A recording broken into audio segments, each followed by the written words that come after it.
All right. So we're live. Hotep, everybody. Hey, this is Michael Imhotep, founder of the African History Network, host of the African History Network show. We are live. Today is Tuesday, December 5th, 2017. It's been a very, very busy news day. You may have been following some of our broadcasts. So actually some of our posts today.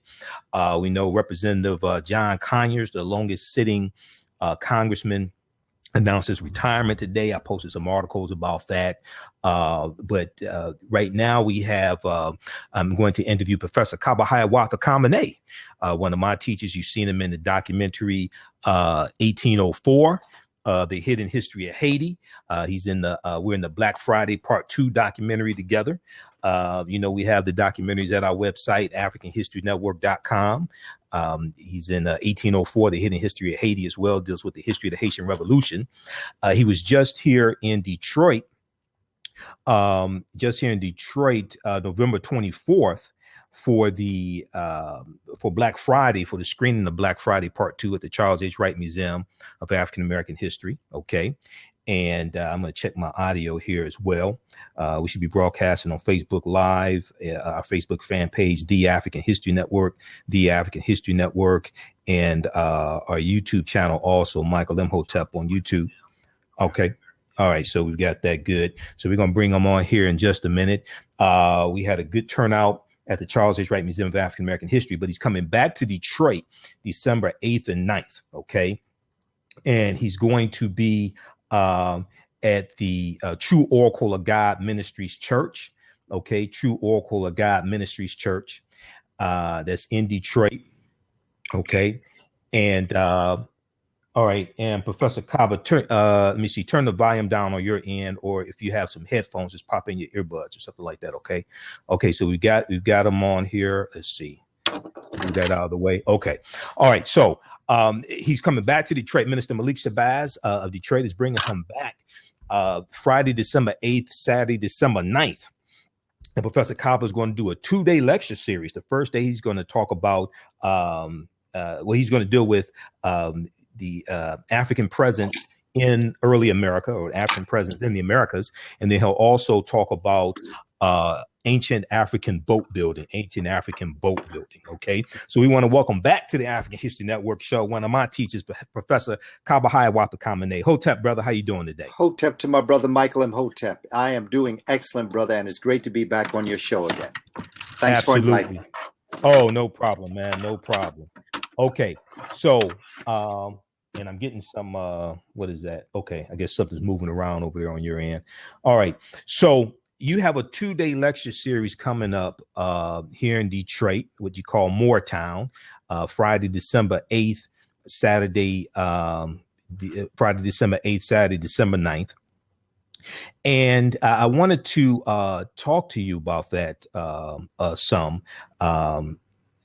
Africans in early America and ancient African boat building. And then also I want to get your input, because when you were here when you were here for Black Friday, November 24th at the Charles H. Wright Museum of African American History, when we did the panel discussion about the film Black Friday Part 2, and I'm wearing my Black Friday Part 2 t-shirt, you talked about the conflict going on in Israel and the Palestinians and this, like, in that, right? You dealt with that history. Well, it's just been announced by MSNBC and all the major news outlets that this fool Donald Trump is going to he's going to acknowledge Jerusalem as the capital of Israel, and they're talking about the political fallout about that. So I want to get your input from that based upon a historical perspective. Okay, but first off, I want to deal with, what are you going to talk about when you come back to Detroit December 8th and 9th?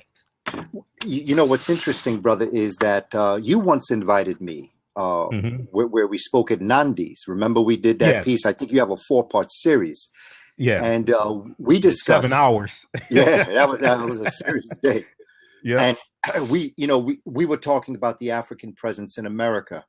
Yeah. And what I find really very interesting, and one of the things that I've always told my students, I told my children, I tell anyone, that our history is still unfolding. Right. And that there is still a great deal more to learn.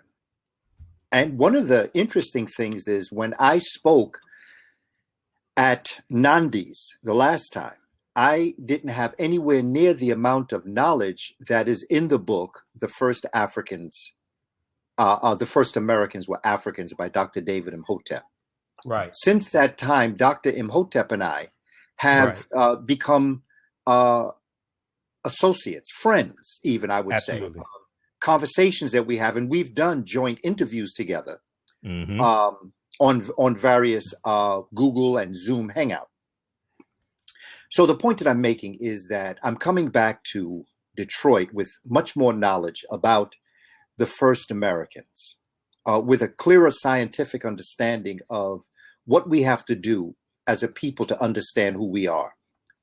The other piece, though, as an educator, as a curriculum writer, as someone who's been with children, teaching children, I also know that there are certain other topics, subjects that you have to cover that lead people to understanding. For instance, the idea of the proverb, there's a brother, Gary Holland, in Indianapolis, that I once heard say, you know, when someone tells a perfect lie, the truth is unbelievable. Right.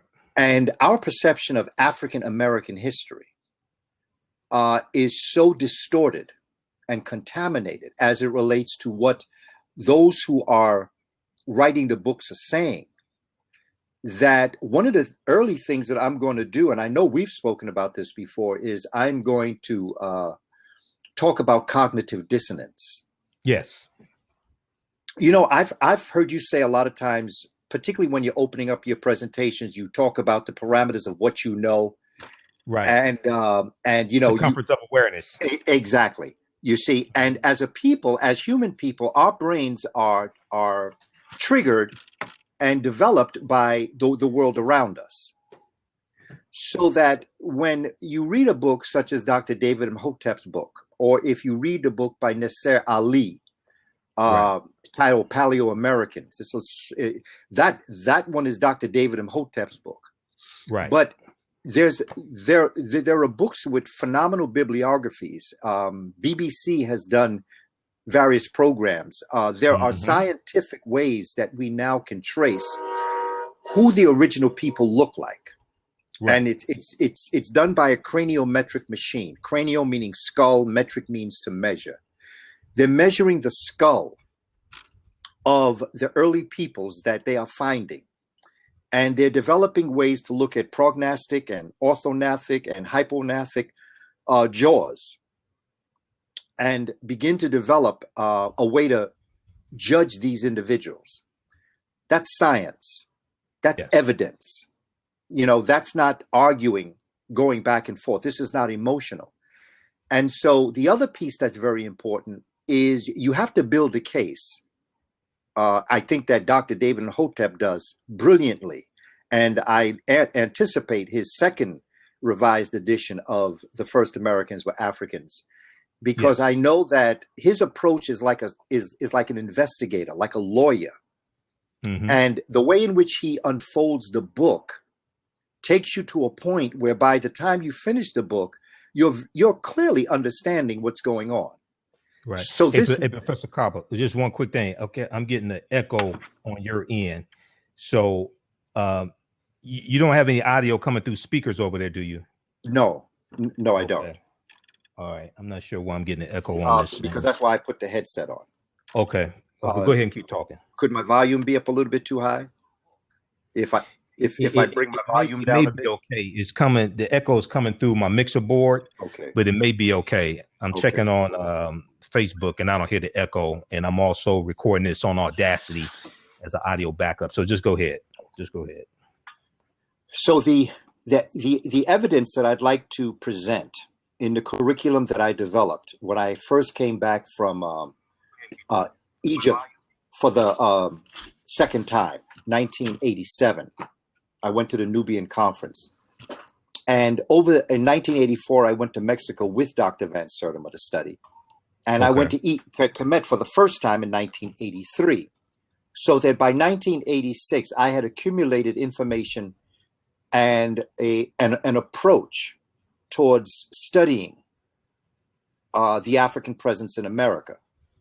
So that it becomes important that one of the things that is valuable for evidence is to understand something that I'm going to show the audience on Friday, Saturday.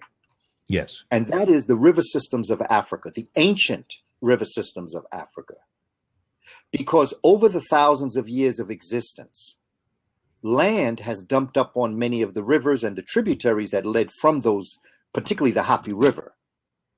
And so what the family should understand is that in the ancient world, when Africans were only located in Africa, in particular, from Southern Africa to Kenya, Uganda, Tanzania, Congo, the rivers were connected so that you could get from the Happy River to the Limpopo River in the south.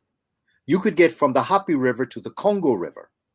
You could get from the Happy River to the Congo River, which could then get you to the Niger River, that could get you to the Senegalese River. In the ancient world, I've just developed this 5-part series on ancient West Africa, going into the ancient kingdoms, beginning with, as you reminded me, Ouagadougou. Yes. Which is Ghana. West Africa, Ghana. See, yes. we're caught up in the word Ghana, but we don't know that that's what the kings were called. Exactly. The kings were called Ghana. Exactly. In Mali, they were called Mansa. Mm-hmm. In Songhai, they were called Askia. So that when we talk about Ghana, we're talking about a name that we gave the king, but we're not talking about the way in which the land was referred to as it relates to Ouagadougou. Ouagadougou. So that in this area, what we're finding is that from the Atlas Mountains in North Africa, coming down through southern Mauritania, there was a river in the ancient world known as the Tamanrasset. Okay. The reason why this is important is to lay the groundwork for the African peoples to become experts on water travel, because their trade, their communications, their foods, the need for water in their agriculture, the need for their water for their pastoralists, if they had sheep or goats or whatever it was, they needed to understand the water systems. And so it becomes important that if you have a demand for a water system, then you will also have a demand for developing craft that you can put on the water to get you various places. Right. So the idea of boat building becomes very important in the study of how Africans would have even been on the waters in the first place. Hey, Professor Kaba, your volume dropped out for that last couple of sentences. Your volume went much lower. I'm not sure what happened here. How about now? Let me check something here, because also I'm monitoring this on Facebook through my phone, and your volume dropped out.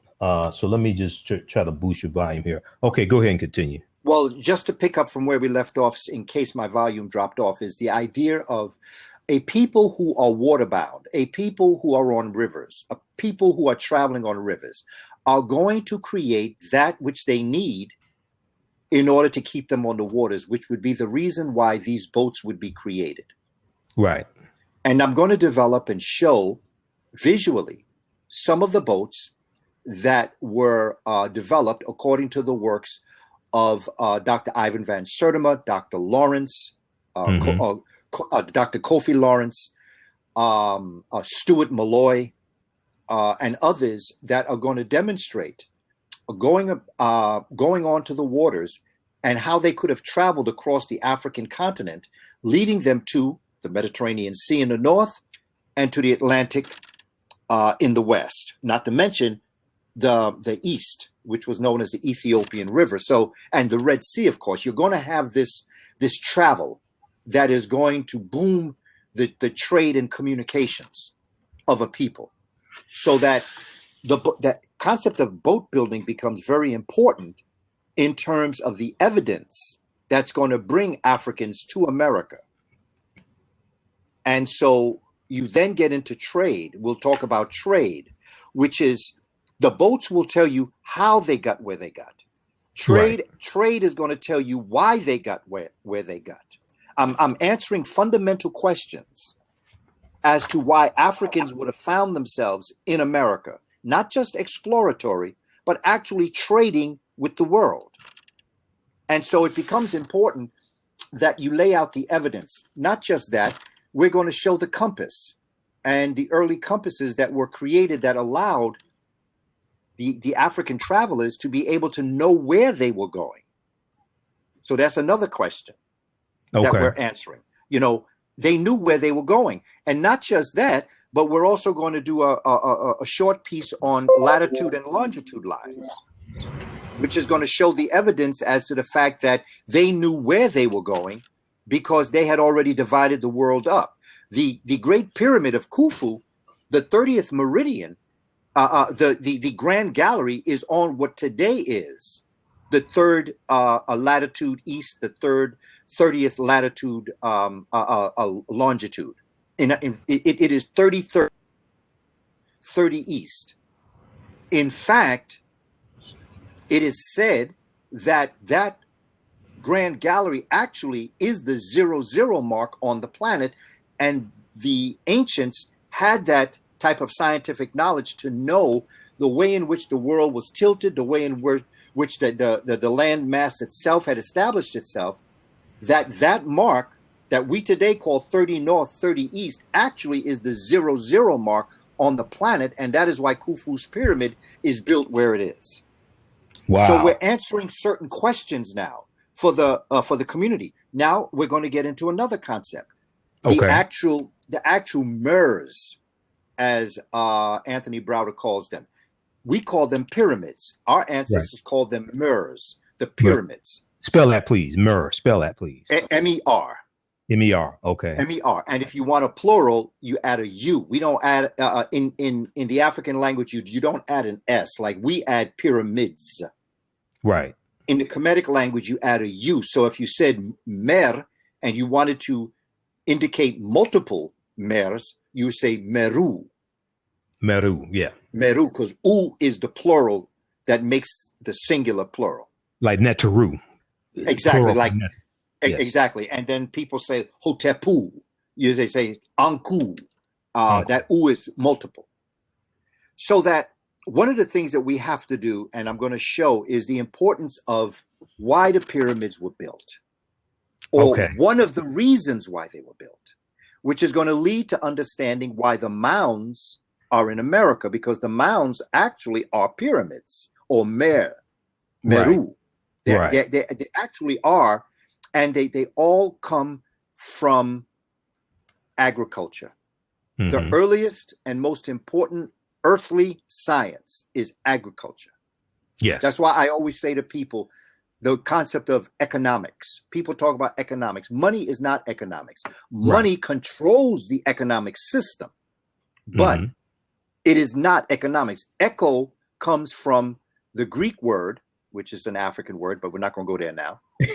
Meaning, because I could trace it all back to Africa, but after a while, you spend more time tracing things back to Africa than explaining the important thing that needs to be done. Is that echo comes from the Greek word oikos, O-I-K-O-S. Oikos means home or environment.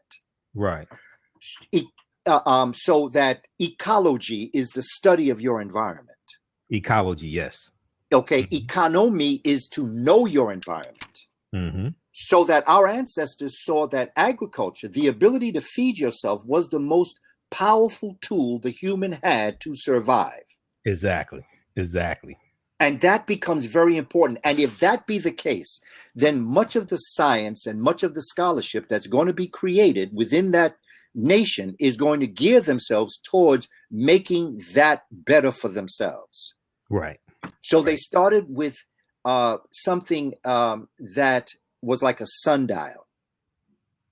And then out of the sundial, which would later become the pyramids, and then would be even improved to become what we call the tekenu, or what we call the obelisks. Yes.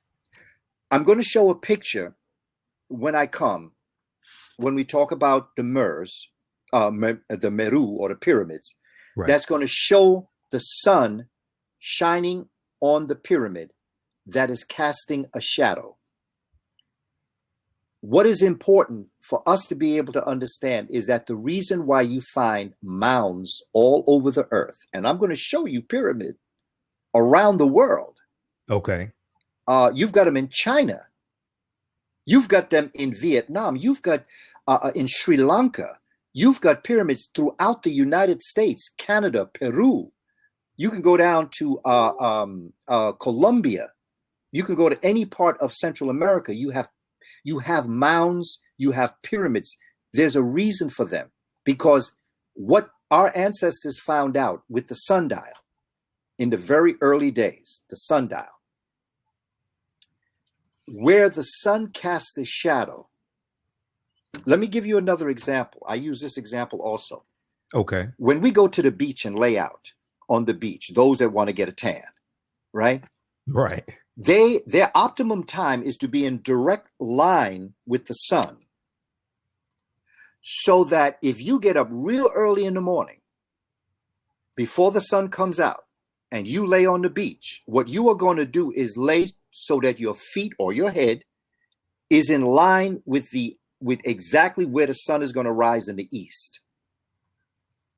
As the day goes on, the sun travels across the heavens. The sun don't travel, but we travel, let's say. Right. The earth rotates around the sun. Exactly. The sun exactly. moves, but the earth rotates around the sun. Exactly. So yes. The concept is, wherever the sun is going to be in the sky, you want to be pointing to it. Okay. So that the way in which you know that you are in perfect alignment with the sun is you look to your left, you look to your right. If you cast a shadow, you're not in perfect alignment. However, if you are in perfect alignment, there will be no shadow. In fact, the only real shadow you'll have is from the tip of your head just behind you, because that's where you'll cast a shadow, which is your head, the top of your head, onto the sand or wherever you're laying. So that what the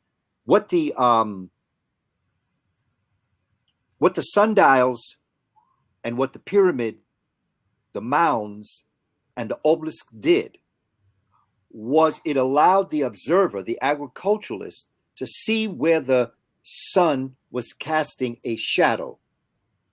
And according to where the shadow was, would either determine the time of day, the time of year, or the season that you were experiencing, which allowed the early agriculturalists in Africa to be able to improve their agricultural science. Right. So now that's the reason, and that's one of the reasons, of course, because there's many reasons for the pyramid. Mm-hmm. It's not just one, but the one that I want to talk about is why you would find these mounds all over the world, and why you find them in America, and why you find Monk's Mound. I'm going to show a picture of Monk's Mound. Monk's Mound. That is in Cahokia, or in what we call East Illinois. East Illinois, you know, just near where St. Louis is, you know, right by East St. Louis, and it's called Collinsville, Illinois today, but to the Native Americans, it's called Cahokia. And these people, the original peoples here, were Africans. Correct. Simple. Correct. The people that we see today, who we address as indigenous people. Mm-hmm. Or Native Americans. Or Native Americans. When they came here, they came upon an African people. Right. Well, let me interject, and I'm going to ask a couple questions, and then we'll get some comments from people on Facebook and YouTube. So very quickly, let me just welcome everybody to the broadcast today. I'm Michael Imhotep, founder of the African History Network, host of the African History Network show. We're doing a very special broadcast. Normally we do our interviews at night, but Professor Kaba has to get on the road this evening, so we're accommodating his schedule. We're speaking with Professor Kaba Kamene. You've seen him in the Black Friday documentaries with myself from director Rick Mathis. You've seen him in 1804, The Hidden History of the Haitian Revolution from Tariq Nasheed, and the Hidden Colors documentaries. He is going to be in Detroit. He's coming back to Detroit Friday, December 8th, 2017, Saturday, December 9th, 2017, at the True Oracle of God Ministries Church, 1500 East State Fair, okay, right at Hull Street HULL and I-75 freeway, right near I-75 freeway. Minister Malik Shabazz is bringing him back to Detroit once again. This is a pre-Kwanzaa celebration, and it's a celebration of Minister Malik Shabazz's birthday or Earth Day, and Professor Kaba Kamene's Earth Day as well. So Professor Kaba is going to deal with two main topics. He'll deal with the African presence in America, in early America, the ancient African presence in early America, and he'll deal with ancient African boat building. Okay, so Professor Kaba, you talked about the pyramid mounds, and I've interviewed Dr. David Imhotep a number of times. Those that watch my show, they know this. This is his landmark book, The First Americans Were Africans, Documented Evidence. This is the first one. Came out about 2011. Talk about the pyramid mounds and why they were created and approximately how many were here in specifically the land we call the United States of America, and who built them. The people that built these mounds are coming from the very earliest of people, the Paleo-Americans. Okay. These are the first human beings that are going to come to this part of the world. And as Dr. David Imhotep shows, and again, I'm going to show a map because, you know, Brother Imhotep, we have to have evidence. Correct. You know, when we come before our people and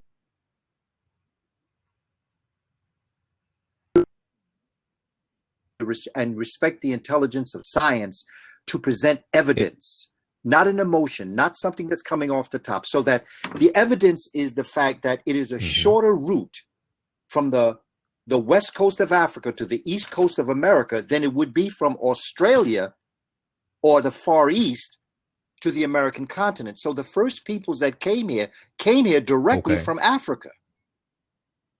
And so that becomes very important for us to understand because, like I say, and I taught social studies, all the grades, so I know that we got this Bering Strait thing tattooed on our minds.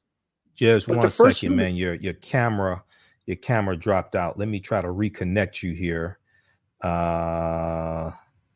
Okay, your camera dropped out. So let me just 1 second. Let me look at this here. You're on screen. Okay, let me do this. Let me disconnect and reconnect you here. Just a second. Invite on screen because you dropped out of the camera here. Okay, so accepted on your end, and we should be able to reconnect. Okay, go ahead and say something. I'm gonna try to fix the camera. Go ahead and say something. Go ahead and continue. Of humans traveling the continent of Africa to America becomes very important. Okay. The idea of the river systems that could get them across to West Africa becomes very important. Okay. This is the evidence that Dr. Imhotep is talking about.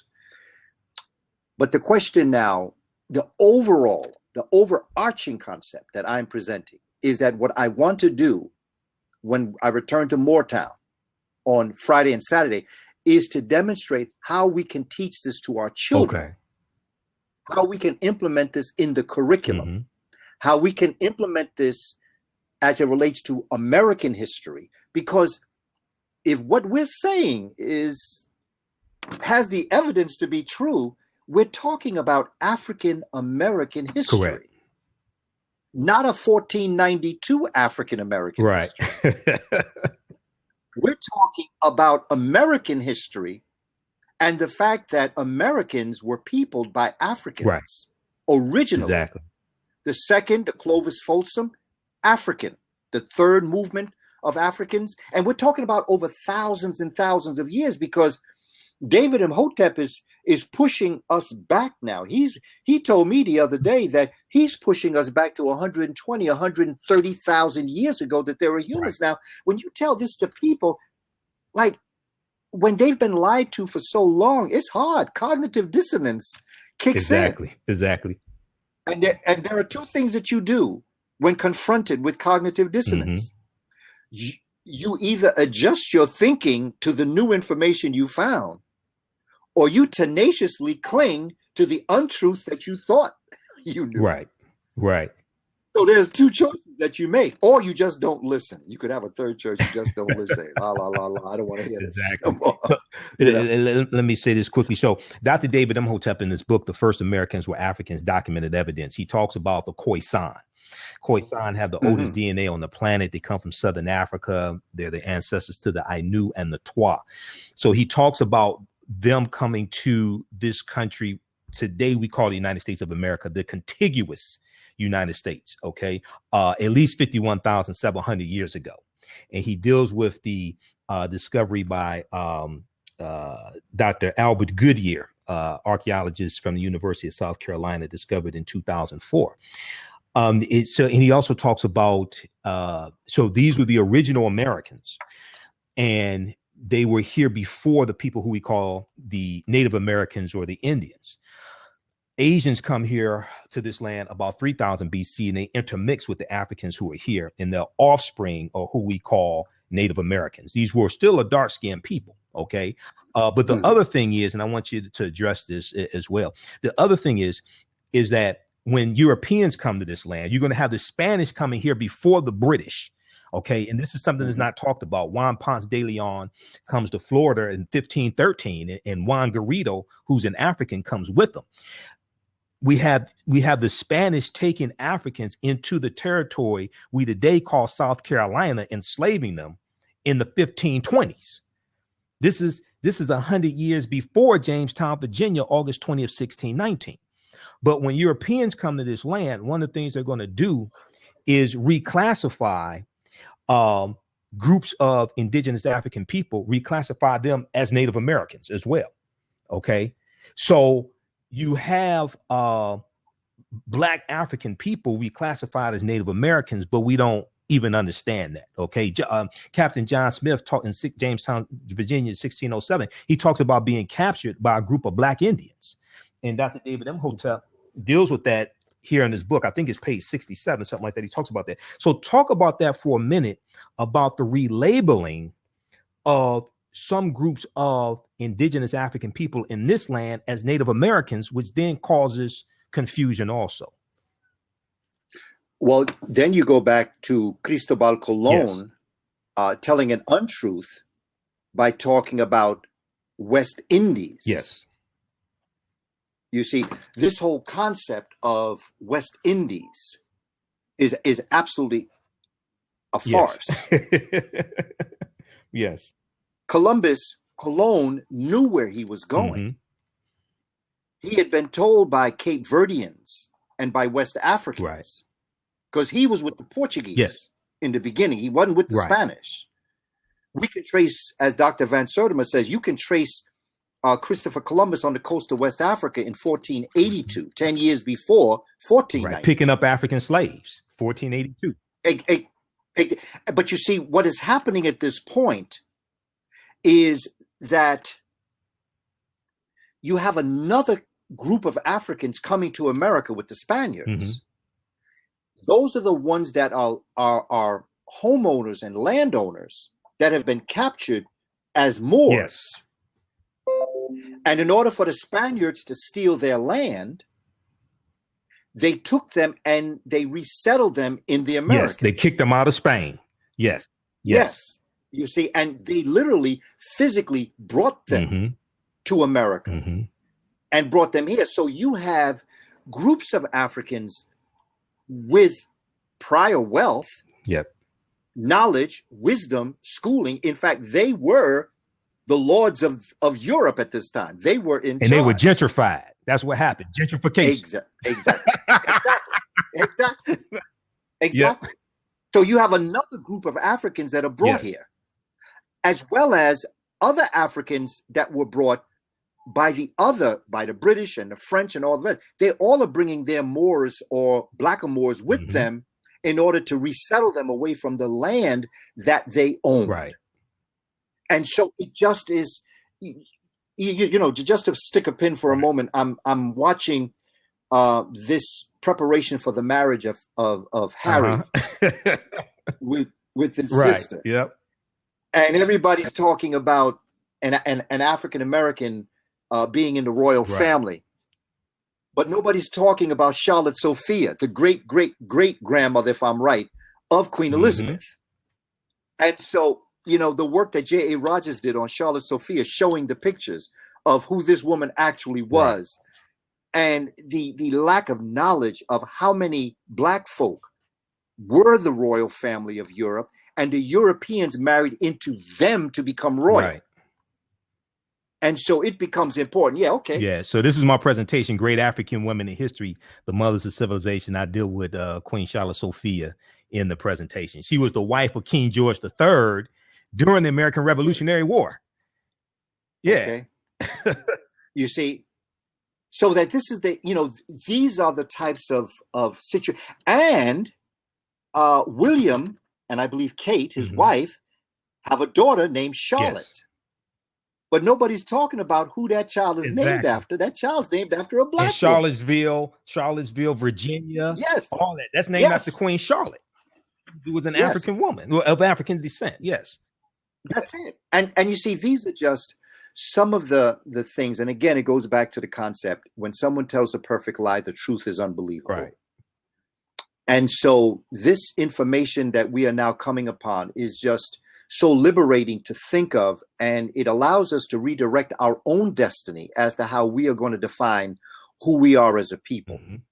And what we have to really understand and know about the presence of Africans here in the Americas, and who the Africans were, and to understand that here in America, as African and African Americans, that there is African blood in us that did not come via the transatlantic enslavement process. Woo!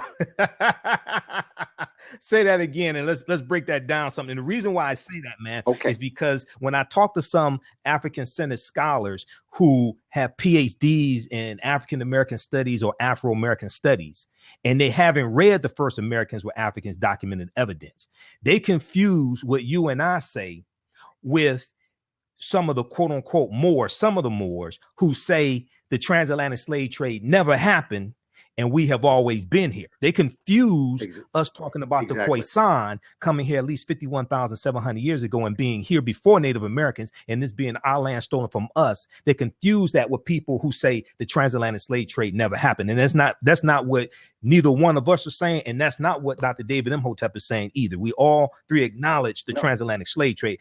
I talk about how you have to understand a chronology of history. So talk about that for a minute, please. That's exactly. They're all right, but they are partially right in partial ways. The transatlantic slave trade has been documented. Absolutely. It did happen. There's no question that happened. And Africans were brought here, no question. And living here, they developed into who they were. Right. At the same time, there's another part of American history. And that part of American history talks about the African that came here thousands of years ago and was the first human beings to be here. We classify them as Paleo-Americans, ancient Americans, Paleo-ancient, ancient Americans. And this is the Khoisan. This would be the Khoisan. This would definitely be the Khoisan. But we also have to look at the research that shows the Congo. Yes. Because the Khoisan, the short-statured people, in fact, when you look at Nelson Mandela's face, he looks coy. You know, when you look at Robert Mugabe, he is what's called, if I may use this word, Bantu, which is a more melanated, hair is much curlier, nose is broader, lips are much larger. When you're talking about the Khoisan, they are derogatorily called, the Khoi are derogatorily called the Hottentot. Right. Okay. The San is derogatorily called the Bushmen. The Khoi are people who developed their life systems around the Kalahari Desert in southern Africa. The San people are the ones that were more in the vegetal state. They were more in the areas where there was bush. The Khoisan are one people, but you talk about them as it relates to their geographic evolution. Right. One by the desert, the other by the bush or the vegetation.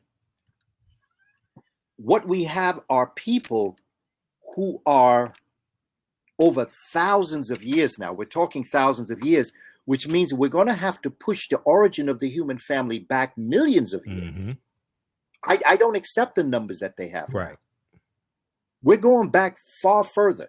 We're going farther back into the Miocene period, which began, give or take, 25 million years ago. Going back further than that. Because the people who are making these dates have no idea of history. They were not around. Okay. And they have no interest in being truthful. Right. And I don't blame them.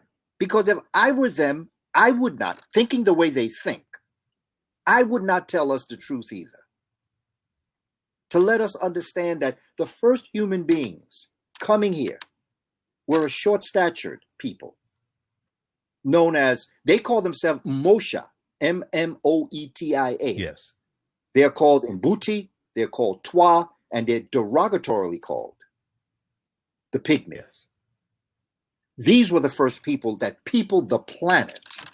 There was nobody else on the planet but them. So that they're going to come to America and they're going to bring their technology with them. And they're going to study the heavens and update the information that they perfected before they even came to America. They're going to build mounds. And these mounds are going to allow them to be able to continue to follow the stars, but from where they are. And that's why when you line up all the mounds and all the pyramids, they're all pointing in the same direction. If you look at all of the three, Khufu, Khafra, and Menkaure, going back to Giza, Egypt. Right. If you go back to those pyramids, the entrance to the pyramids are on the north side. Okay. If you look through those entranceways up into the heavens, they all point to the North Star. So by the time they got up to this point of the world, by the time the Kushites got up into this part of the world, they were the reason why you have Africans in this Giza area in the first place was because, geometrically speaking, their mathematicians were searching for the 00 mark on the planet. And that's why the pyramids are built there. And that's a pyramid city. There's like 80 pyramids in that city. In Giza. And it was walled. In Giza, it's walled. Right. You know, near today's Cairo. Right. But it was a walled-in city. And the three pyramids in particular, and you see, again, we get into this, and this is why we got to keep this away from them. Because the first thing they want to do is call the three big ones the kings and the three small ones the queens. The size of the pyramid had nothing whatsoever to do with male and female. Right. It had to do with lines of sight into the heavens.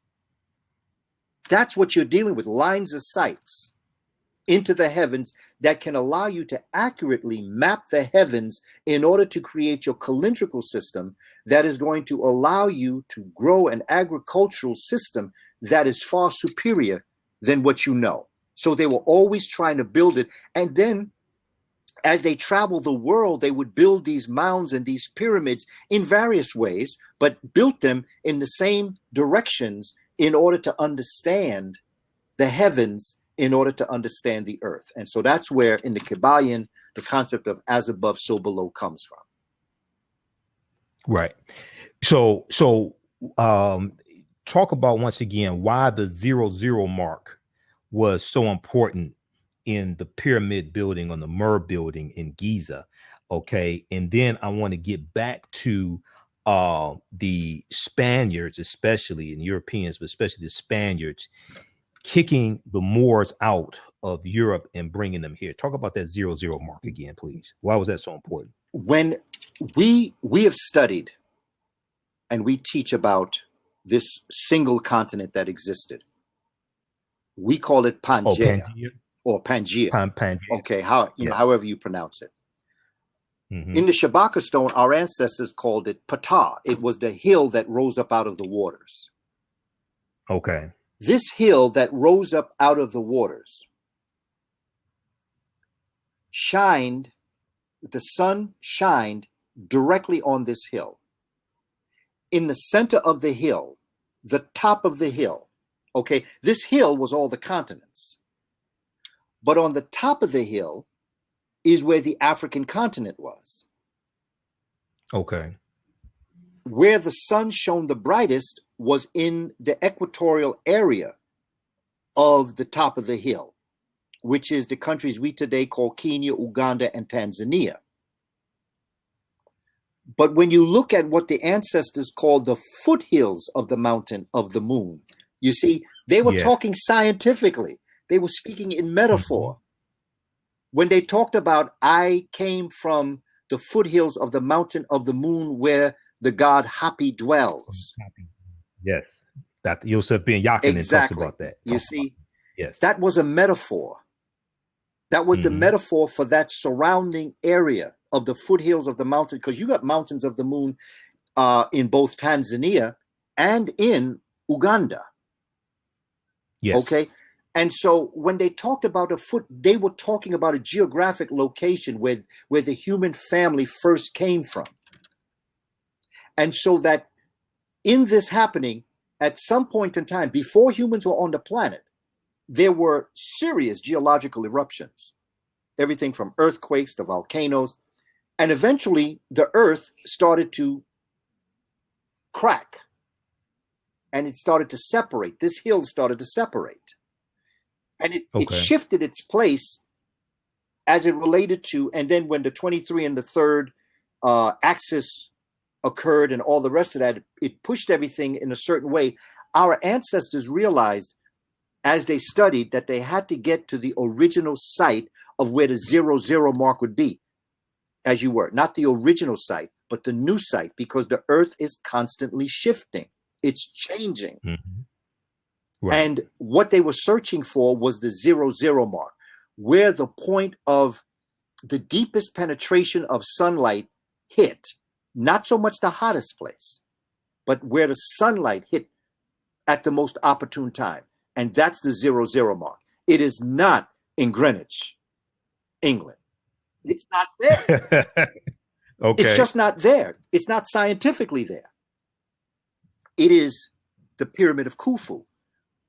And the 30th parallel north and the 30th parallel east, latitude and longitude line, is actually the original 00 mark on the planet and that may shift. It may shift again. We're in constant change, so that the science has to change. But we're dealing with a rather ignorant people, Brother Imhotep. These folks just don't get it. You know, right now it is 55 degrees. Tomorrow they say it's going to be 61 degrees in New York City. Now, brother, in all my years growing up in New York City, by now we had some long johns and some heavy coats, even some snow galoshes and everything else getting out here. Right. There's a change in the weather occurring. And they are denying that this is happening. And I believe that the human family has got to collect themselves and look at the truth and develop an understanding of the fact that they can't get over that black folk are the only folk on the planet. And that everybody else is a version of the original African. Even I don't look like the original person that was on the planet. I don't look like them. My complexion may be close to theirs, but there are so many phenotypical and morphological differences between myself and the original human being that I'm not saying what I'm saying because I'm African and they're African. I'm saying this because there is a scientific truth that shows where life came from and what brings life into existence. And the way in which we can continue this life on Earth is to know the truth and to adjust our world around those truths to be able to move forward. But the 00 mark is where the most intense energy is located. And that's why the pyramids are the way they are, because our ancestors understood energy. They understood photovoltaics. What the sun creates, electricity. Photovoltaics. Electricity, voltaics, photo is light. Photosynthesis is what light brings together. Photovoltaics is the electricity that's brought forward by light. Spell photovoltaics, please. PHOTOVOLTAICS. You know, I was in a presentation with Dr. Sebi one time, and he was telling me about photovoltaics. I asked him, Dr. How you spell voltaics? He said, you the teacher, I have no idea. You find out. But he was talking about the electricity created by the sun in the earth that brings the energy into the foods that we eat. And he was talking about the three sisters and about how crop rotation was very important to the earth, that you might grow corn and lima beans. And there was a third sister. There was a third crop that they grew in rotation, that when you grew corn in the earth, not only did you grow a good corn crop, but it also brought forward the next crop. Let's say it was squash. That's the third sister, squash. So that in growing corn, you not only grew a good crop, but you fertilized the earth, you energized the earth to bring forward the next crop that you would grow there, known as squash. You then grew the squash, and the squash then, through photovoltaics, brought the electricity into the earth to bring forward a good lima bean crop. The lima bean crop would come forward a strong crop, but it would bring the electricity to the earth to now go back and grow a good corn crop. And so our ancestors understood this dynamics of the sun to the earth. And that's why I say the future wealth of the planet is solar power. Teach our children about the sun. Get them into after-school programs dealing with solar power, renewable energy. That is the future wealth. And isn't it wonderful that where the sun shines the brightest, the people are the blackest? Yes. You know, you talked about when you were here in Detroit, November 24th at the Charles H. Wright Museum of African American History, you talked about the solar power, things like that. So that's extremely important.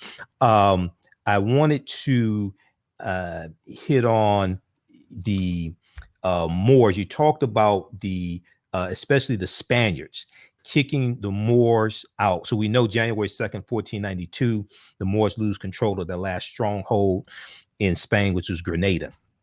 Okay, and we know August 2nd, 1492, we know that the Sephardim, the Sephardic Jews, were expelled out of Spain. And August 3rd, 1492, Columbus set sail on the Nina, the Pinta, and the Santa Maria for the so-called New World. We have Juan Ponce de Leon, one of the Spanish conquistadors, if I remember correctly, coming to the land we call today the United States of America, 1513 in Florida. At what point are the Spaniards kicking out Moors and bringing them to the land we call the United States? And were they enslaving these Moors also? Talk about that, and where did they take them here in this land? It was part and part. As Dr. Van Sertima shows, that there were twin brothers known as the Pinzon brothers who owned one of the three ships that came to America. There were Africans who had still great influence in the Spanish court. But then there were the ones that, again, the intrigue would then have them be captured and brought to America and dumped here. And these Africans would also be brought to what we call the southern part of Florida. Estevanico was a story that Jan Carew told in his book Fulcrums of Change. He had a whole chapter on Estevanico, Little Stephen, who was brought here. And he was a herbalist. He was a priest, an African priest, and he was well versed. And that's what allowed him to cross through the the southwest part of the United States, because Native Americans respected his abilities with herbs. He was looked upon as a medicine man. And so there were Africans that were brought here with talent. And there were other Africans that were brought here well, 1505, you're going to have the enslavement process begin with the Spaniards. And so what we're looking at is a story that it's part and part. Some of them are going to come in fully engaged and in charge, working for the Spanish crown.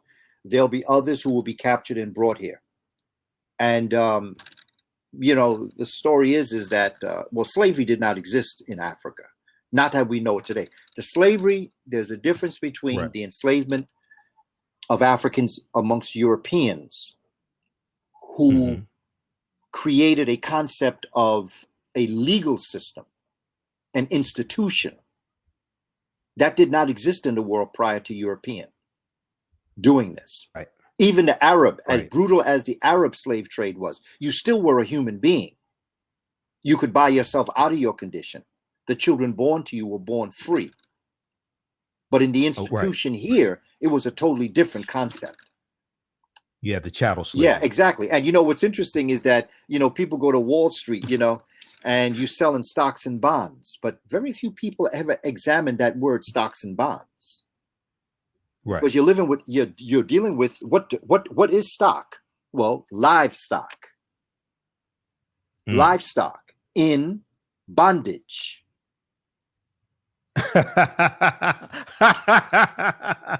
Okay, so stocks and bonds, livestock and bonds, and you know, I just invested in some cryptocurrency. So then I went and ordered some books. I already had this one, Guide to Understanding Personal Finance, from the Wall Street Journal. Then I got a couple other books, Guide to Understanding Money and Investing, Guide to Planning Your Financial Future. But when we deal with this, and I'm not against African people, you know, having investments, things like this, we talk about stocks and bonds, right? And you talk about livestock and bondage, okay? And we never study where the term stocks and bonds come from. Exactly. I mean, we just don't study that. You know, we don't see the origins of these types of words, stocks and bonds. I mean, where would that come from? When we were reduced to chattel slavery, we were part of their livestock. Well, it was African slaves who were the original commodity traded on Wall Street. That's exactly what it was. And for those that are familiar with New York, you know that when you got off the boat on the on what might be considered the western side, what we call Battery Park, where those boats came in, they would march you across from the west to the east over to Wall Street. But along the ways, the Africans that were not going to be sold right away, they had jails on this particular pathway going through. Okay. And well, another word for jail or could be called chambers. So we have a street in New York called Chambers Street. Okay. And Chambers Street was where Africans were put in chambers before they were marched to Wall Street. The ones that would be sold would be marched across. Die Hard, I think I may not have the right title of the movie with Bruce Willis. Oh, yeah. Where you actually go into Wall Street. He takes you down into the prisons where Africans were held before they were brought up to be sold on the stock market. Underground. The underground. And then you got to ask yourself, well, why is it called a market? Well, livestock in the marketplace. Right. I mean, why would it be called the stock market? Right. You see? And then, of course, you study the work of Dick Gregory, where he talks about the work that that Henry Ford did not create. The automobile. Well, his thing was he didn't know how to reproduce it in mass. It was George Washington Carver that taught him that. Right. And that's why they're called plants. Because that's what Dr. George Washington Carver called. These words are in front of us, but when other people define them, we misunderstand what's going on this. And so it becomes important. Well, we have to understand the etymology of words because the etymology of the words deals with history also. So we have to understand. But you know, also with that etymology, brother, that etymology will only bring you back as far as the Greek and the Roman. And that becomes a problem too, because most of the stars in the heavens are named in Arabic. Because it was the Moors that taught astronomy to Europe. So most of the stars, Regulus, Sirius, all these are really Arabic words that Europeans just put in their vocabulary. So Arabic words. Well, we know Sirius. Now Sirius is Greek, isn't it? Isn't that a Greek word? You can take that back to Africa with Osiris. Osiris. But that was Sigitolo amongst the Dogon. They had Potolo, Sigitolo, and Potolo. Exactly. Okay, amongst the Dogon. The Dogon originally come from Kemet. Today they're in Mali, West Africa, and Burkina Faso. when I did my research on the Sirius, yeah, and I think the research actually showed Sirius from Osiris, but it was Greek, and we know Osiris is a Greek word from Osar, the Kemetic, the metal getter. Very quickly here, we're gonna wrap up here in a few minutes. I know you got to get on the road. It's always great talking to you. So those in Detroit, right? So those in Detroit, or those who wish they were in Detroit this weekend, you can still come. You may not want to live here with this gentrification taking place, but you want to be here Friday, December 8th and Sunday, December 9th. And if you don't get out and vote in Atlanta, you're going to have some more gentrification coming if this white woman becomes mayor of Atlanta. That's a slap in the face to Maynard Jackson. I'm just saying, okay? That's a slap in the face to Maynard Jackson if they let this go down in Atlanta. But we're speaking with Professor Kaba Kamene, formerly known as Booker T. Coleman. I'm Michael Imhotep, founder of the African History Network, host of the African History Network show. He'll be here in Detroit this coming Friday, December 8th, Sunday, December 9th, or Saturday, December 9th, at the True Oracle of God Ministries Church. Okay, 1500 East State Fair. We'll have the flyer later on today. Hopefully, I got to put it together. I told Minister Malik Shabazz I'll do a flyer for him. It's been very hectic. Yesterday, I was at the rally at Hartford Memorial Baptist Church here in Detroit, the rally and support to call for due process for Representative John Conyers. So I was tied up with that yesterday, and you saw the Facebook Live broadcast I did of that, and we know today he announced his retirement after 53 years in the U.S. House of Representatives, the longest-serving congressman, okay? But Professor Kaba is coming back to Detroit, two-day lecture series.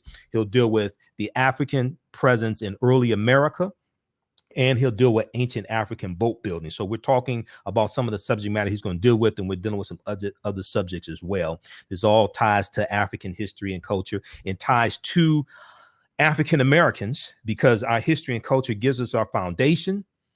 It gives us our VIPs, our values, our interests, and our principles, as Professor James Small and Dr. Leonard Jeffries teaches us, two of my other teachers, and it influences our economic empowerment and political empowerment. So all this is interrelated, interconnected. It's not just economics alone. It's not just politics alone. We have to have a synthesis of all of this, okay? There's an article from AtlantaBlackStar.com called 7 Eye-Opening Facts on How Wall Street Was Built and Created Via Slavery. And I deal with this in some of my presentations. You've heard me talk about this. 7 eye-opening facts on how Wall Street was built and created via slavery. Okay, we're going to post this on the thread of our broadcast here on Facebook. But one of the things they talk about in the article is how before New York was a British colony, it was in Amsterdam. It was a Dutch colony. It was called New Amsterdam. Okay. And the Dutch were taking Africans into that colony in the 1620s. Okay, so right around 1627, they have these Africans build a wall at the northern portion of that colony to keep the so-called Native Americans from coming in, raiding, attacking the colonies, things like this. And this wall is where Wall Street gets its name from. That was a wall built by enslaved Africans. And the first commodity traded on Wall Street were enslaved African people. Okay, so I encourage people to check out that article from AtlantaBlackStar.com, which is an excellent news source of news, international news, Caribbean news, African news, and history. Okay, you want to comment on that for a minute, brother? Yeah, there's a phenomenal book written by William Strickland. It's called Black New Yorkers also, and it will complement the Atlanta Star article also. Mm-hmm. About the Chambers Street and about Wall Street and about stocks and bonds and about the relationship with the Dutch, because what's important to understand is that when you have the Africans that are going to be pushed out of Spain, some of them don't come to America, some are pushed out into Europe.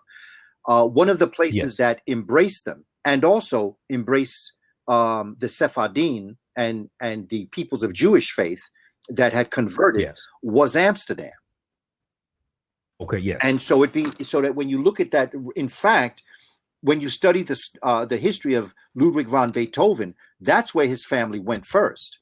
When they left Spain, these Africans went to Amsterdam. From Amsterdam, they then migrated to Bonn, Germany, And then musically inclined, they then migrated to Vienna, Austria, to be close to Mozart, Amadeus. So that there's going to be a movement, and there's a reason why Amsterdam is going to become what it is now. The other thing is that Amsterdam is going to have New York, and Britain is going to control what we today call Suriname. And there was a trade made between these two countries.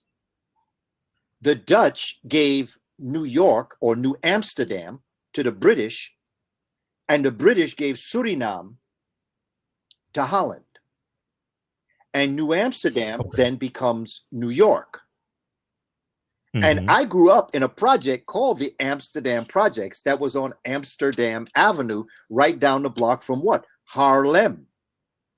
And one of the things I did when I went to Harlem was, when I was developing the work that we were going to do in Holland, the sister Ruth that brought me, she said, well, what should we call it? And I said, let's call it The Ties That Bind Us. And let's call it From Harlem, New York to Haarlem, Holland. And it was, they spell it with two A's, Haarlem. In fact, I did work in Harlem. I did a tour of Harlem. In fact, she had a sister bring me on a tour of Harlem. Where Harlem. Yeah, where I took a tour of that area. And what's interesting, the sister that went on the tour, her mother makes hats in Suriname. Now, this is interesting. You know how in America we sang gospel, and we hid our story inside the gospel. We made quilts that hid our story in the quilts. In Brazil, they hid their story in capoeira. They hid their story in things. In Suriname, what these Africans did is that the women would make hats, and every hat said something according to the way the hat was designed. From we're going to meet later on tonight to talk, to a baby's going to be born, whatever the news of the day was, there was an overall structural understanding that the hats would tell you information. It's like the hat was the newspaper of the day, or the television of the day. That's what the African people did in the Dutch-speaking islands, Aruba, Bonaire, Curaçao, which is in the Caribbean, but in Suriname, in the north coast of South America. Very interesting story.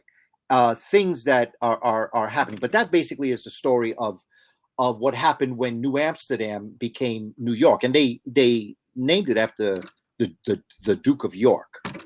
And the Duke. Okay, they named New York after the Duke of York. Well, they named New Amsterdam. New Amsterdam, okay. In regards to the Duke of York, and that's how it became New York. New York, yeah, because you had an old York. You had York in England. Yes. York in England, and then you have New York. You had England. You have New England. So you're going to have them just renaming and creating communities here based upon what they had, where they came from. Okay. Exactly. All right. Let me see. What was I about to say? Okay, so you talked about Haarlem, Holland, Haarlem, Harlem, and this is where Harlem, New York comes from. That's where the name comes from. Harlem, Holland. Yes, that's where they renamed this particular central location. That's in the north. Well, not the northern part, but it's in Manhattan. And it goes from, well, now it's changed so much, but basically it's in the 100s. 125th Street is the main street, that is known for the African community, but at one time it was a Dutch community.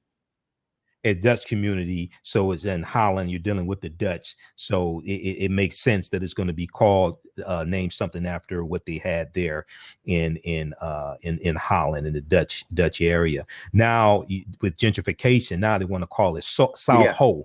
Soha. It is, which is Soha. Yes, Soha, which just is like crazy. We have Soho, which is south of Houston. So in Manhattan, Houston Street is a main thoroughfare in lower Manhattan, and Soho is considered south of of Holland. But you know, because I travel in this area constantly and consistently, and I understand I understand the regentrification, or what they want to call regentrification, whatever they want to call it. But in our community, there is a spirit that they can never take away from these communities. Harlem will always be will always have that essence and the taste of the African community. There's a mystique there. Yeah. There's an enigma because of the history associated with Harlem. Whether you're talking about the Harlem Renaissance, whether you're talking about Malcolm X, you know. Yes, and I would say the same thing for Detroit. You know, and that's why I was, you know, you never know what is going to be kept in a film. But I remember that I've been speaking frequently on the relationship between Haiti and Detroit.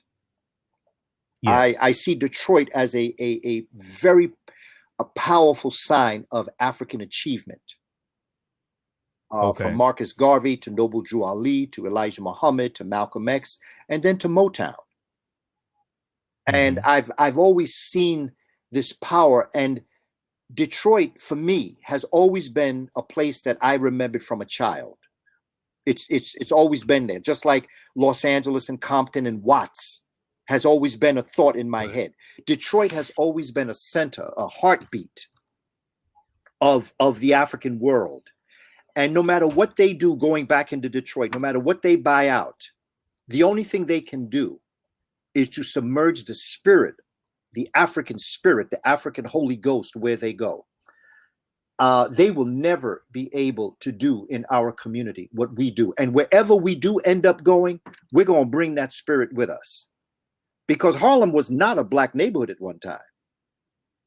You know, we were more downtown. And everywhere that we have been has become classic. Another place that was a black community was the Village. That's why they called it the Village. It got to be known as the Greenwich Village, but it was the Village. It was a black neighborhood. Okay. Now, from Greenwich Village, where did we move to? We moved to what we today call Times Square. But why is it called Times Square? Was because the New York Times had their headquarters on 43rd and 44th Street. But that was a black neighborhood. And then from Times Square, black folk moved to Harlem. The original Abyssinia Baptist Church was in the Lower East Side. It was Adam Clayton Powell Sr. that moved it to Harlem. But the Abyssinia Baptist Church, which is now on, I believe, 138th Street, at one time was down off of like in the Orchard Street area, which is Lower Manhattan, Lower East Side. So that when we understand our history, we understand wherever they have moved us, we have brought our classical African civilization with us. And so wherever we end up, they can move wherever they want, but if we can get into an economic bearing, that's the key. Get into an economic state of mind where we won't move. But as long as we are renters, as long as we don't own, then we're going to be moved wherever the renter is telling the rentee to go. Economics is the answer, brother.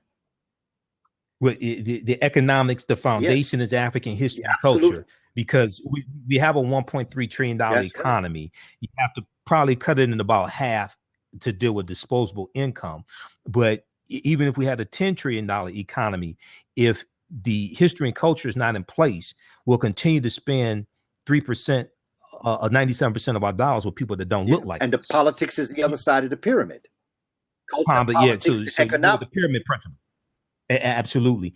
There's an article from the Washington Post. People need to check this out. We just posted it on our thread here on Facebook, the African History Network, and we just posted it on the African History Network, and we posted it here on YouTube as well. This is from the Washington Post from November 27th.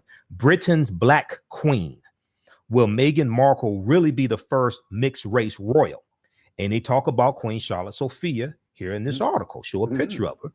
Washington Post. Okay, people need to check this out. So when they have current events at your child's school, I remember when I had world history class in 10th grade, Cass Technical High School, every Friday they had current events. have your children take this in for current events. Deal with some real history. Take this in for current events. That should really cause a very interesting conversation in school. And they might also want to just take a couple of pages from Black Britain, modern, ancient and modern, by David McRitchie. Show them some pictures that come out of that book. Because that talks about how the original Britons were African people. Is that absolutely correct? And Ireland, those two islands. Yes, and Ireland and as the well. Celtic Druids, right. and so that it leads to going back to leading and getting the ground or the foundations of a Charlotte Sophia in place. Well, how would an African get there? But the African was already there. Yes. Yes. And that they had migrated. And when you go into Scandinavia, as Dr. Imhotep talks about, you have the short-statured people, the Africans known as the Skraelings, Skraeling, Skraeling, who are the original African people in Scandinavia. That's why. And these are the original Vikings, right? And they're carved on the Viking boats. The pictures of them are carved, and the brother got the picture right in his book. It's right there. That's evidence. Exactly. Very quickly here, you talked about the women in Suriname, African women in Suriname, I think it was, and telling stories and symbols with the hats, things like this. I've heard of a history, and I think it dates back to Africa, a history dealing with African American women and church hats. Okay, what's the history of African American women and church hats? I'm not that fluid on that. Okay. I think they may have a different meaning. Okay. Because I don't, and I'm not sure, so I don't want to say that I know this for sure. Okay. But I get the impression that it goes back to the concept of a crown. Hats. Yeah, I've heard something about that. And the importance of African women, no matter what condition they may have found themselves in the Western world, the hat was what made them royal. And so I think that is part of it. But again, to answer your question, hats are very important to women in general, but African women in particular, because they represent, and it's more for reasons of beautification, but also establishing yourself as an individual. And not just that, but even brothers. With the popularity of hats today, you see hats are more popular today amongst men than they were back in the day. Why is that? I think the baseball cap is one of the things. The baseball cap was very important. Now, in the ancient world, it was always important. But the idea of men taking hats off indoors while women wore hats. I remember growing up, men could not wear hats in the church, but women had to wear hats in the church. So the idea of brothers that don't want to take off their baseball cap, that's a social issue. It shows an importance of the hat that brothers have. Well, men in general, but back in the day, we weren't as baseball cap happy as we are now. Well, we wore different types of hats. You know, men wore fedoras. They wore different types of hats. It wasn't a baseball hat. But we didn't keep them on indoors. Right. No, you took it off as a sign of respect. And also because it was a social norm. So there wasn't many times a third of the discipline problems that I had to deal with in schools that I went to had to do with teachers making the young men take their hats off or physically taking the hat off themselves. You could get into a lot of trouble if you went up to a young African-American man or Hispanic boy, and took the hat off their head. That's one thing that they would fight you for. And a lot of the discipline problems comes from boys, young men wearing hats indoors. So there's a love of hats now that I don't think that we had as it relates to social norm. Well, a lot of it is fed to them through hip hop, a lot of it through negative hip hop, because a lot of it, they can't tell you why they want to keep the hat on indoors. Why they should be focused more on learning and educating their conscious level, as opposed to worried about the NFL hat or Major League Baseball hat, because most likely the hat that they wear was not produced by African Americans. And see what's happened is because of a lot of negative hip hop. All hip hop is not bad. I grew up listening to hip hop. I know Professor Griff and Speech from Arrested Development, things like this. But through negative corporate hip hop, you had the marketing of NFL jerseys, Major League Baseball, especially basketball. So you had the marketing of these franchises through corporate hip hop and the marketing of the merchandising. Okay, and a lot of it also, when you see grown men with,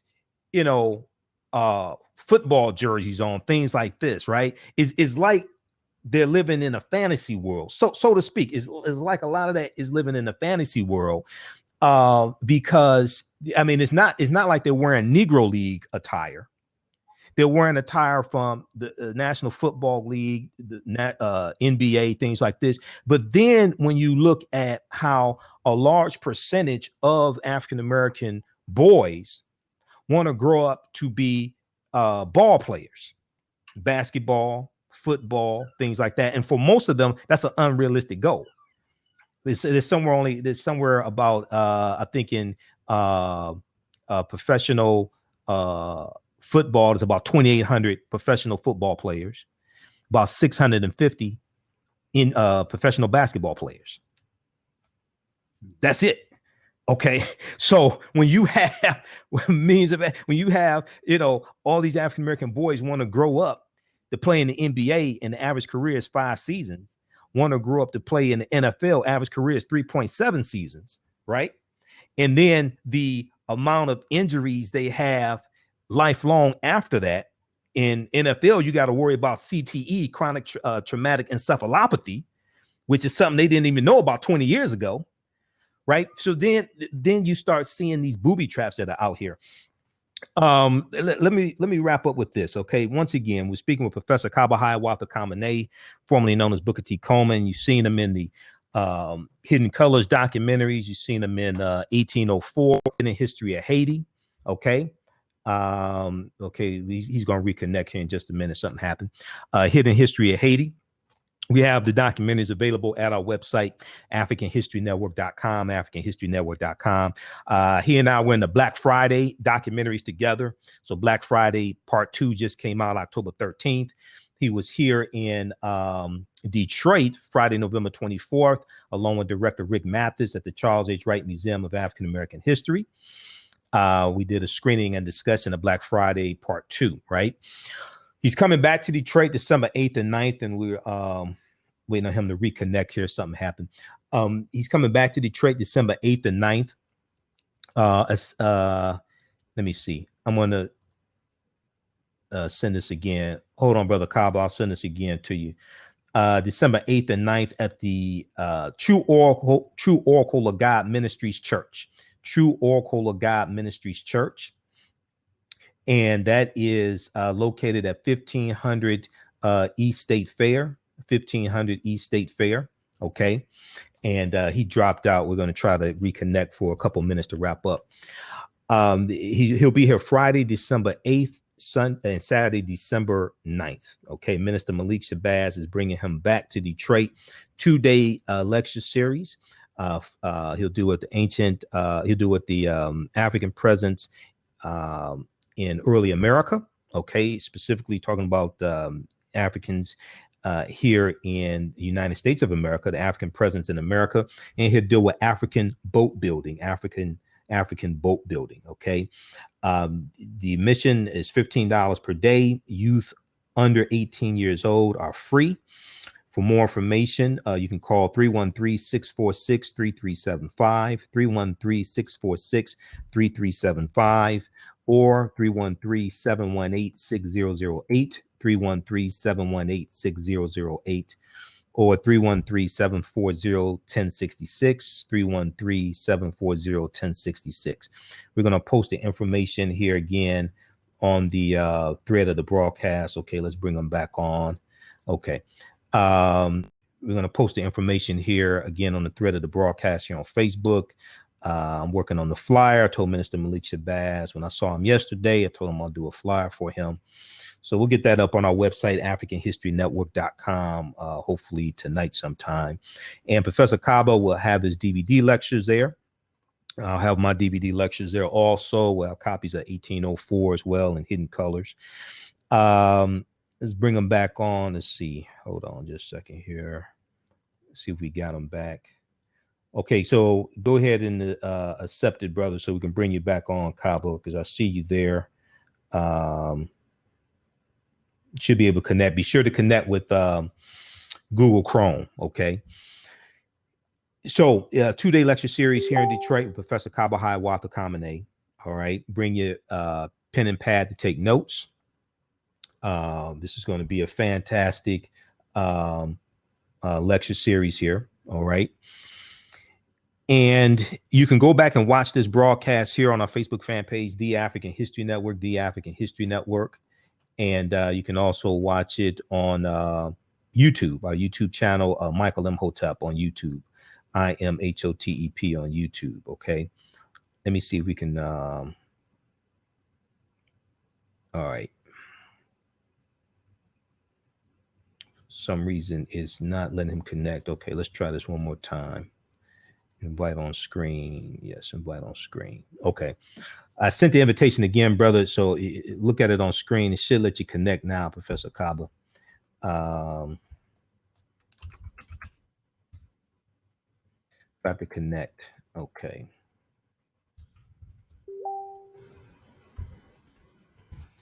All right, should let you connect. Re-invite. Let's try that. Okay. Okay, so you can go back and watch this on Facebook. We'll answer some of your questions as well. Okay. Check out the book, The First Americans Were Africans, Documented Evidence by Dr. David Imhotep. The First Americans Were Africans, Documented Evidence by Dr. David Imhotep as well. This deals with the African presence in North, Central, and South America going back at least 56,000 years ago. And Professor Kaba Kamene's website is kabakamene.com, KabaKamene, kabakamene.com. How's that, brother? We Kaba. You can order. He has his books there. Also,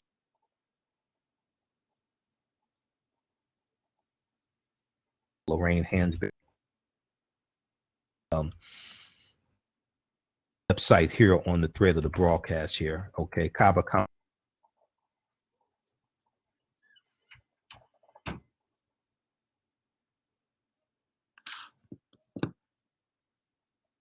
He's coming, looks like, here on the Facebook Live, on the live broadcast. It's like he's trying to come back on.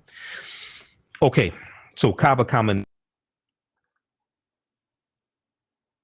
And we have to take this information and empower ourselves. You know, people's history and culture teaches them how to deal with the problems of the past, in the present, and the future, to meet the needs of the community. A people's history and culture teaches them how to deal with the problems of the past, in the present, and the future to meet the needs of the community, because things happen in cycles. Okay. All right. So we have Brother Kaba back. There we go. I don't know what happened, man. Yeah, we got you back. Okay, good. So I gave people your website address, but once again, tell people how they can get in contact with you, how they can get your DVDs, and tell them about your books also. Yes. Well, my website, www.kabakamene.com, KabaKamene.com. I have a free e-course that deals with my upcoming book, Spirituality Before Religions.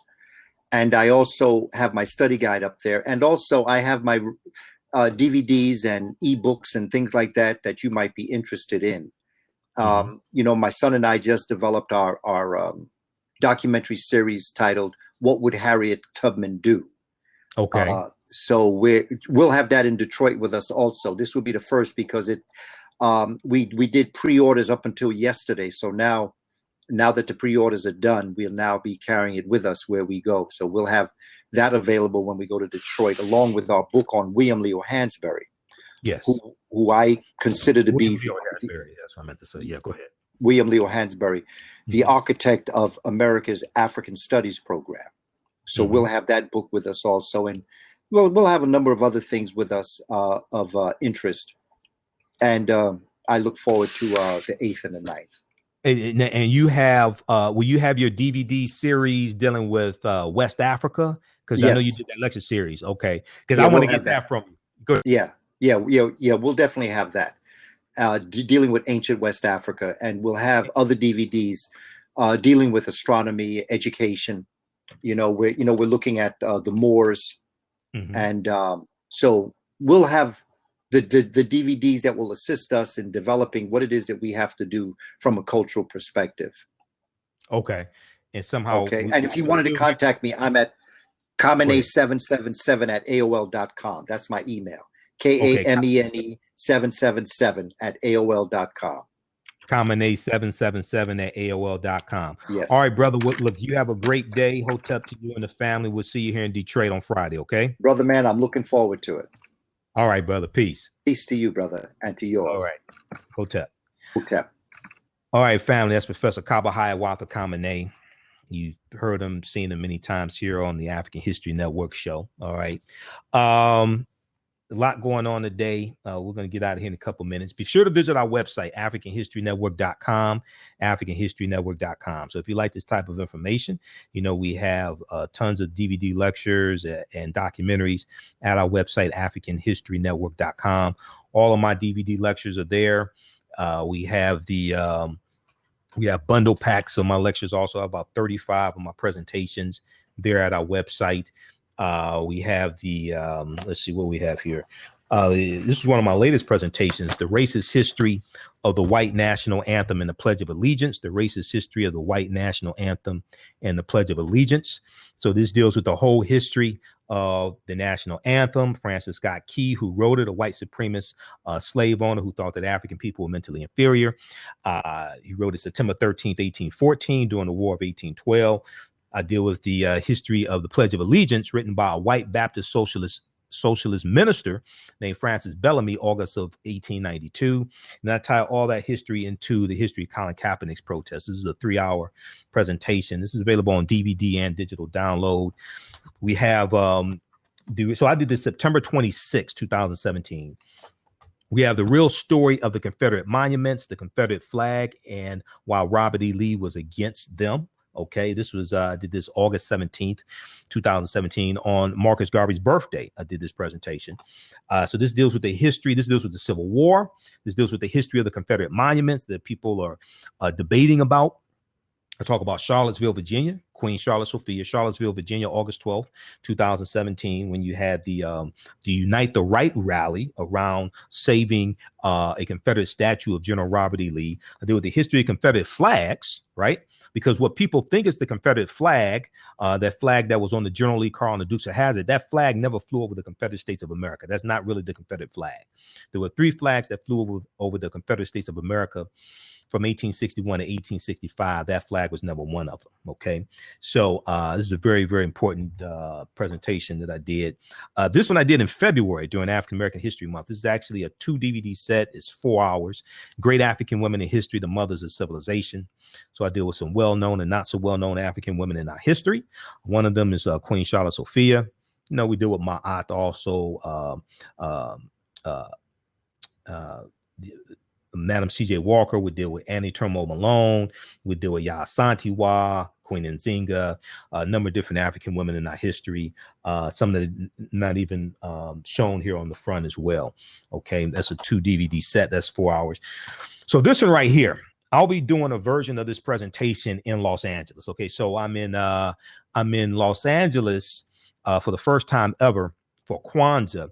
I'll be doing 2 presentations. Saturday, December 30th at the Christ Unity Temple, I think it is.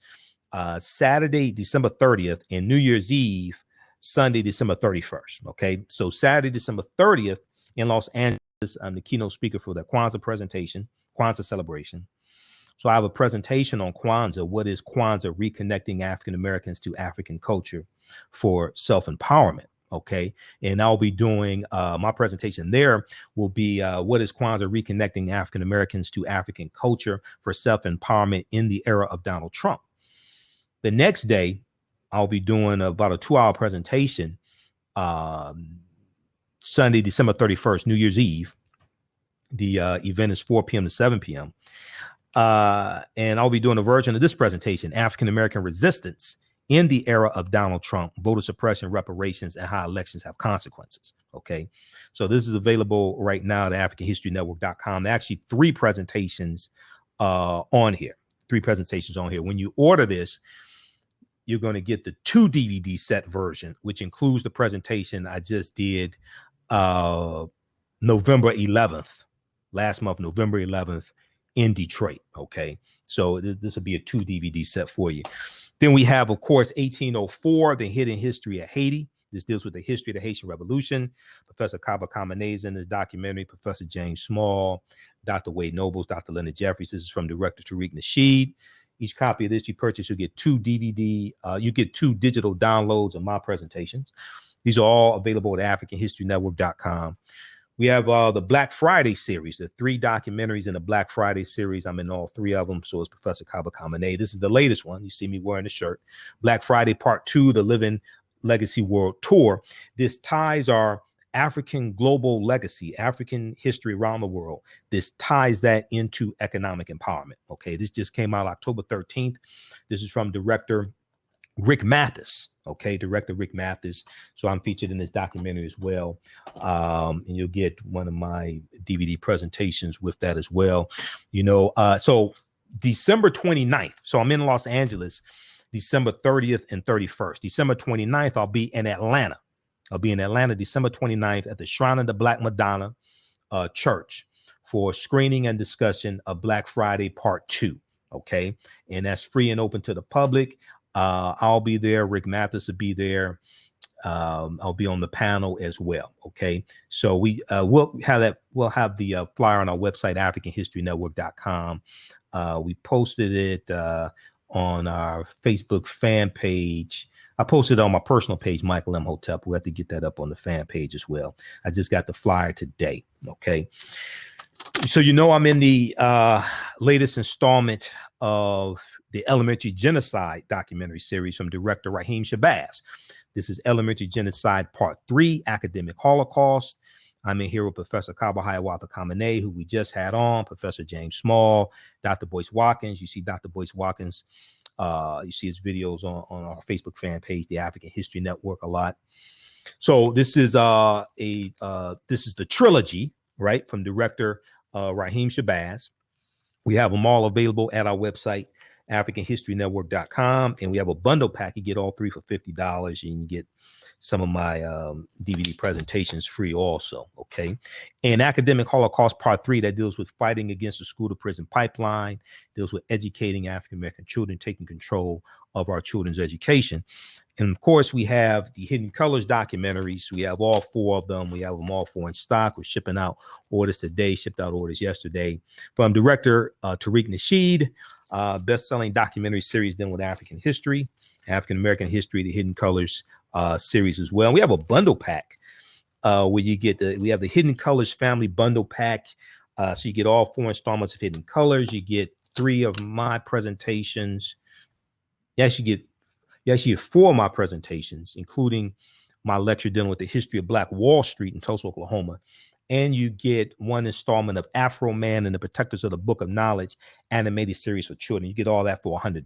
Okay.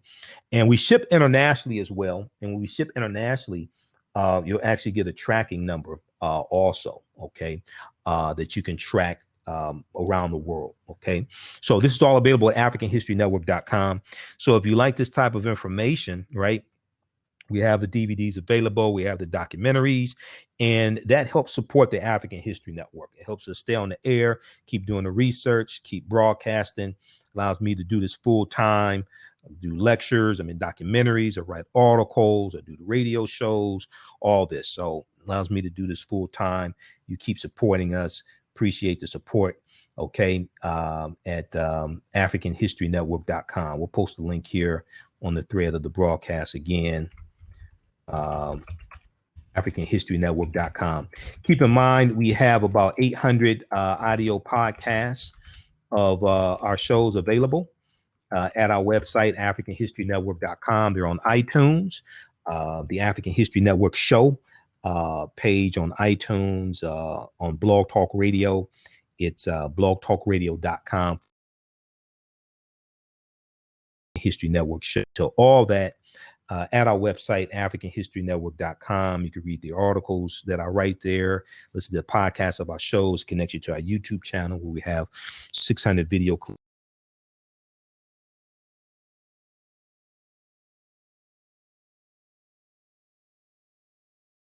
Had a lot of work to do, orders to ship, and I had to spend some time. We'll be reading a new book that I just got for my daughter. We'll be reading that book to her today as well, right? So my daughter's 9 months old. I'm a new father. So we got to get out of here. Hey, remember, at the African History Network, we focus on educating, empowering, and inspiring people of African descent throughout the diaspora and around the world, because right now it's correct your own behavior. What you do for yourself, what you do to yourself, and what you allow other people to do to you is based upon what you think about yourself. What you allow, let me say this, then let me clearly say this, because you have an election coming up in Alabama next Tuesday, right? And after a lot of African Americans in Alabama, you need to get your asses out and vote and make sure Roy Moore does not become a U.S. Senator. Okay. So what, and then you have the elections going on today in Atlanta, the Black Mecca. Okay. Black Mecca. And we sent in our email newsletter, we sent out the article from NBCnews.com today called, what's the name of this article? The Ugly Election Between White and Black Candidates for Atlanta. That was in our email newsletter. You can sign up for our email newsletter. Text the word Kemet, K-E-M-E-T, to 22828. Text the word Kemet, K-E-M-E-T, to 22828 to sign up for our email newsletter. But what you do for yourself, what you do to yourself, and what you allow other people to do to you and get away with is based upon what you think about yourself. What you think about yourself is based upon what you have been taught about yourself. What you've been taught about yourself is based upon everything you've read, heard, and seen about yourself. So when you control the radius of a man's thoughts, you can control the circumference of his actions, because the mind can't do or teach what it doesn't know. Remember, right knowledge corrects